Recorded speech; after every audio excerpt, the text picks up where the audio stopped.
बिस्मिल्लाहिर्रहमानिर्रहीम। अस्सलाम वालेकुम स्टूडेंट्स। ये सवाल अक्सर स्टूडेंट को बहुत ज़्यादा मुश्किल लगता है, लेकिन आज हम इसे स्टेप बाय स्टेप इतना आसान करके देखेंगे कि इम्तिहान में भी आप इसे आसानी से हल कर सकेंगे। तो चलिए स्टूडेंट, क्वेश्चन एक्सरसाइज 1.2 का क्वेश्चन 4 देखते हैं जी। क्वेश्चन 4 हमारे पास कुछ यूँ है, वो कह रहा है जी पी एंड क्यू की वैल्यू हमने फाइंड करनी है। ठीक है स्टूडेंट्स, सबसे पहले हम लोग क्या करेंगे, इसे रैशनलाइज कर लेंगे। क्या करेंगे? रैशनलाइज करेंगे। 8 - 3 square root 2 divided by 4 + 3 square root 2 multiply 4 - 3 square root 2 divided by 4 - 3 square root 2। ठीक है जी, क्या किया हमने, इसी के साथ से मल्टीप्लाई भी कर दिया और डिवाइड भी कर दिया है। प्लस था तो हमने यहाँ पे माइनस में कन्वर्ट कर दिया। तो चलिए ऊपर को और ऊपर, नीचे को नीचे वाले से मल्टीप्लाई करवा देते हैं। 8 -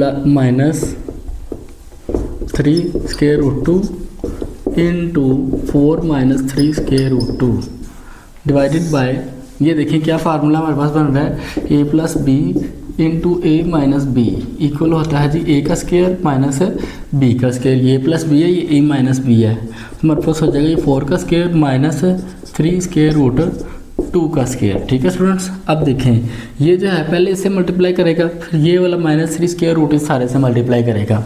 मैं एक स्टेप यहाँ पे बढ़ा देता हूँ। 8 into 4 - 3 square root 2 -3 square root 2 into 4 - 3 square root 2। ठीक है स्टूडेंट्स, डिवाइडेड बाय 4 का स्क्वायर क्या होता है, 4 को 2 टाइम हमने मल्टीप्लाई करना है, तो हमारे पास आ जाएगा जी 16 - 3 9 3 का स्क्वायर 9 होता है इंटू 2 स्क्वायर रूट से कैंसिल हो जाएगा ये। ठीक है स्टूडेंट्स, चलें जी इसको अंदर मल्टीप्लाई करवा देते हैं।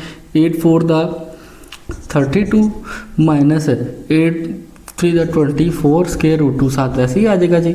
आगे -3 4 12 स्क्वायर रूट 2 माइनस हो जाएगा प्लस 3 3 9 स्क्वायर रूट 9 और आगे खाली इंटू 2 आ जाएगा जी।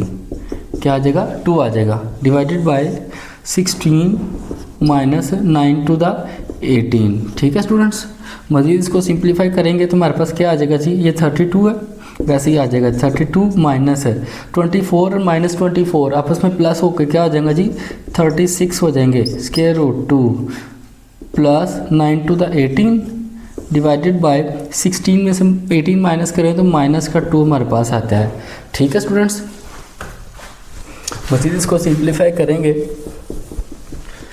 अब ये देखें 32 + 18 इक्वल किसके होता है जी, 50 के। किसके इक्वल होता है? 50 minus 36 square root 2 divided by -2। ठीक है स्टूडेंट्स, मज़ीद देखेंगे जो -2 है, अब ये 50 को भी डिवाइड कर रहा है, -36 को भी डिवाइड करता है, तो इसे ब्रेक करके लिख लेंगे हम। 50 by -2 multiply -36 square root 2 divided by -2। ठीक है स्टूडेंट्स, 225 50 होता है, ये 2 1 2 2 8 6 ये आ जाएगा हमारे पास -25 माइनस से कैंसिल हो जाएगा, प्लस 18 स्क्वायर रूट 2 किसके इक्वल था हमारे पास, ये p + q square root 2 equal है जी -25 प्लस 18 स्क्वायर रूट 2। ठीक है जी, स्क्वायर रूट 2 से कैंसिल हो जाएगा। p + q इक्वल है जी -25 प्लस 18। ठीक है जी, तो फिर हम लोग कह सकते हैं p इक्वल है जी -25 के एंड q इक्वल है जी 18 के। ठीक है स्टूडेंट्स, और यही हमारा इसका आंसर है। अगर सवाल की समझ आ गई तो कमेंट सेक्शन में ओके लाजमी लिखें। नेक्स्ट क्वेश्चन के लिए हमारे चैनल को सब्सक्राइब कर लें।